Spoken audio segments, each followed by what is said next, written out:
Hello, this is Heather from Mike's Camera in Dublin, California, coming at you with Mike's Minutes, where we will cover the important details and differences in cameras and accessories in a matter of minutes. Today's guests are the Canon R5 and R6.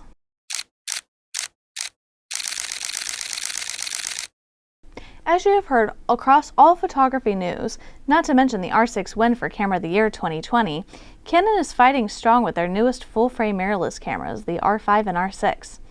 So much so that Canon is slowly discontinuing EF lenses built for their classic DSLRs and really focusing in on the RF mount for these cameras, and there are quite a few reasons why. For those who have been invested in the mirrorless systems in Canon and beyond, have said for the last few years that mirrorless systems are the future. This is due to the fact that in comparison to the DSLRs, we're dealing with less mechanical parts like the mirror just behind the lens, and instead we have more of a computer in our hands that can be updated through firmware updates like our computers and other electronics.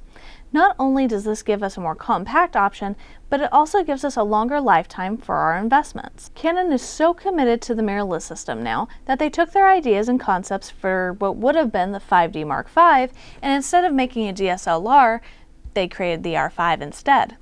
The R5 has a 45 megapixel full frame sensor, Digic-X processor, ISO range of 100 to 51,200, built-in stabilization up to 8 stops, 1,053 focus points, 3.2-inch fully articulating touch LCD screen, has a continuous drive up to 20 frames per second, records up to 8K video to 30 frames, features 2 card slots, one for the new CF Express Type B card and one for a UHS 2 SD card, has a microphone and a headphone port, and is environmentally sealed. This camera was built for sharpness, high quality, professional, controlled photo and video sessions.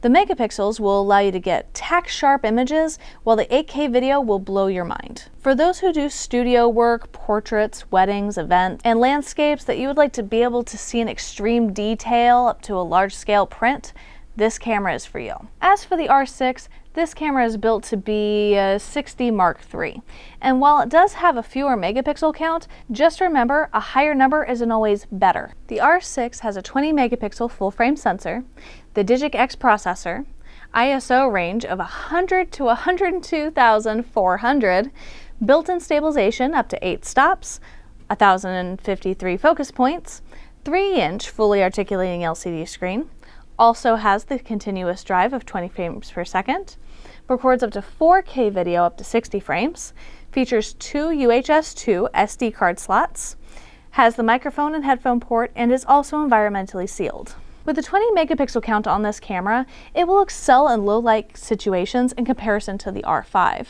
And I'm not just talking about that insane ISO. While you do get sharpness in well-lit environments with the R5, the R6 will pick up less noise in low light environments due to there being less pixels as part of its sensor. Because of its low light ability, video quality is excellent for those who find comfort in 1080p HD or 4K video. This camera is great for the creator who loves a little variety with a professional look, as you can use it for just about everything and still print fairly large. Now that I've kind of gone over a summary of stats of both of these cameras, here they are side by side so you can see the differences yourself. I'm also going to bring up a picture of the comparable resolution, zoomed in of course, and then the comparison of ISO up to the 51,200 that the R5 maxes out at. And that way you can actually see that the R6 has a smoother graduation when it comes to noise at that level versus the R5 with the higher megapixel.